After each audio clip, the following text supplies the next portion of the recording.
Hello, welcome to Math Lesson 14. We are going over zeros in your minuend. That's the top number of your subtraction problem, as well as we're adding quarters and half dollars to our knowledge of coins. So let's get started with a review of our multiplication facts when we multiply by 3. 3 times 0 is 0. 3 times 1 is 3. 3 times 2 is 6. 3 times 3 is 9. 3 times 4 is 12. 3 times 5 is 15. 3 times 6 is 18. 3 times 7 is 21. 3 times 8 is 24. 3 times 9 is 27. 3 times 10 is 30. 3 times 11 is 33. And 3 times 12 is 36. Very good. That was just a quick review because we have a lot to get to today. Okay, next we are going to look at subtracting with zeros in our minuend. Remember that the minuend is the top number of your subtraction. So in this problem, 20 minus 13, the minuend is 20. If I have a 0 up top, that is super small. I can't subtract from that. If I have no apples, can I take away apples? No, I don't have any to start with. If I say that if I have no pencils, none whatsoever, can I let you have a pencil? No, because I don't have any pencils. So I have to already borrow in order to subtract from 0 or to even borrow from 0. Let me show you what I mean. So 20 minus 13. I can't subtract 0 from 3 from 0. Let me say that again. I can't subtract 3 from 0 because 0 is too small. So I borrow from my 20, leaves me with 1. Put my 1 over here. Now I have 10 minus 3. 10 minus 3 is 7. 1 minus 1 is 0, but remember, when the 0 is in front, it's not important. It's only important when it's behind other numbers. So my answer is just 7. Let's try another one. 403 minus 267. Let's start here. Can I subtract 7 from 3? No, I can't, because 3 is much smaller than 7. So I go to borrow, but uh-oh, I have a 0. Can I borrow from 0? No, there's nothing there to borrow from. So I have to go over one more time to the 4 and borrow from the 4. That leaves me with 3, and I bring that over here, so now I have 10. But I'm not done because I need to go all the way back over to the 1's place.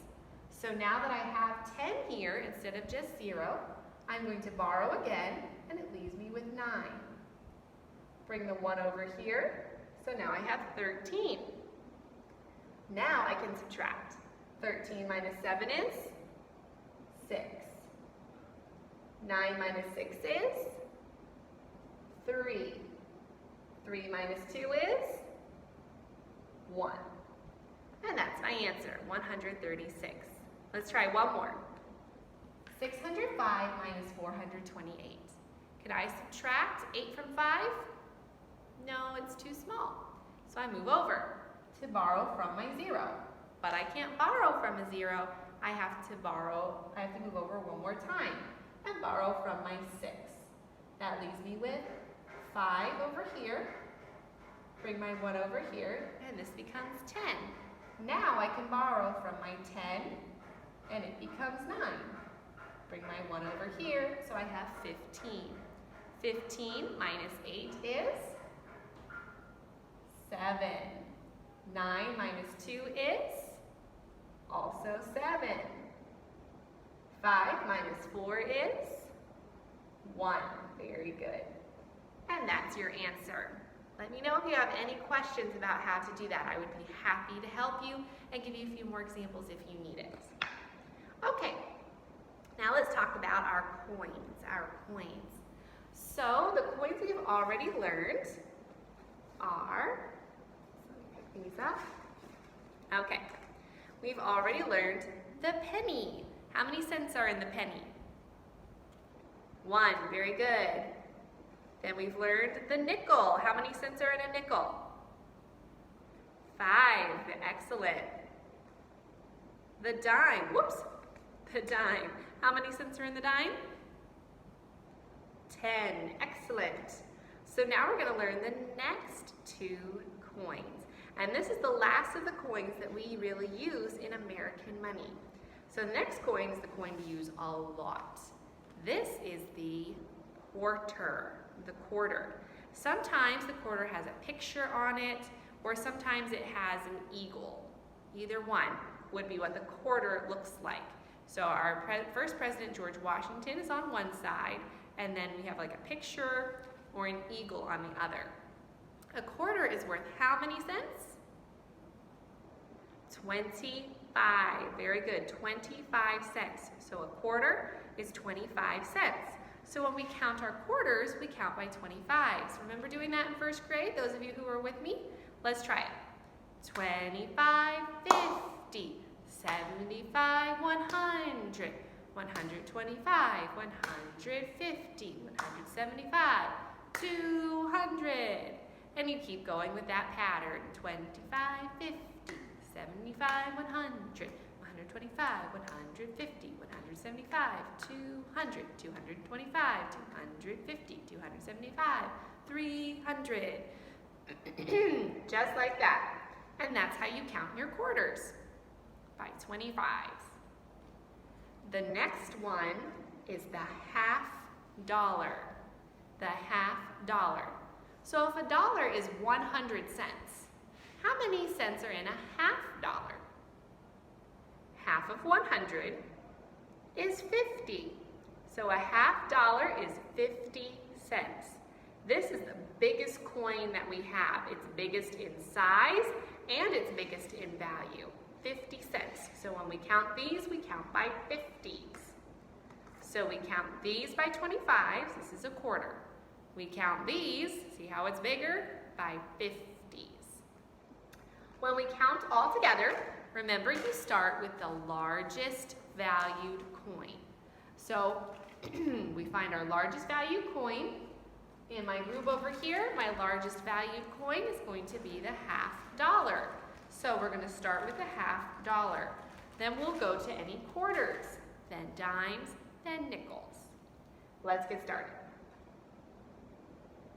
Here's our half dollar, so we're going to start with him. 50. Do you see any more? Nope, no more. So 50. Done with him. We can draw a little line across him. We counted him already, okay? You may not be able to see that very well, but he's crossed out, okay? We counted him. 50. Now let's find our quarters. Here's one. So 50 plus 25. So 25 more than 50. 50, 75. Cross him out. Are there any more? Yep, right here. 75. 25 more is 100. Very good. So now I'm at 100 cents. Any more quarters? No, let's go to dimes. Here's one. So 100 plus 10 more, 110. Good. 10 more, 120. Excellent. That's it for our dimes. So now we go to nickels. We are at 120. Now we count by 5s for our nickels. Here's one, 125. One more, 130. There's no more nickels, so now we go to pennies and we start counting by 1s. 131. And that's it. So it's 131 cents. But since I have more than more than 2 places, I don't want to write cents. I want to use dollars and decimal points, dollars and cents. So I'm going to remember, I count 1, 2, punto, dollar sign. 1, 2, punto, dollar sign at the end. 1, 2, punto, dollar sign at the end. Very good. Take a look at your pages, lesson 14, pages 27 and 28. All right, number 1 on 27, write the differences, borrow only when you need to. Number 2, write the differences, borrow from the hundreds and tens place as you need to. Look at the example in the green box for help. Number 3, set the clocks. So you need to draw the minute hand and the hour hand. Number 4, on page 28, write the value of each group of coins. Use a dollar sign and a decimal point like we did here. So remember, count 1, 2, punto, dollar sign at the end. Number 5, write the products. Remember, be memorizing these. Number 6, write the value of 3 in each number. So is it 3, 300, 30, 3,000, whatever it might be. And then try the brain booster there at the bottom, writing those coins in your dollars and cents. All right, that's it for our lesson today. Have a wonderful day. I'll see you next time.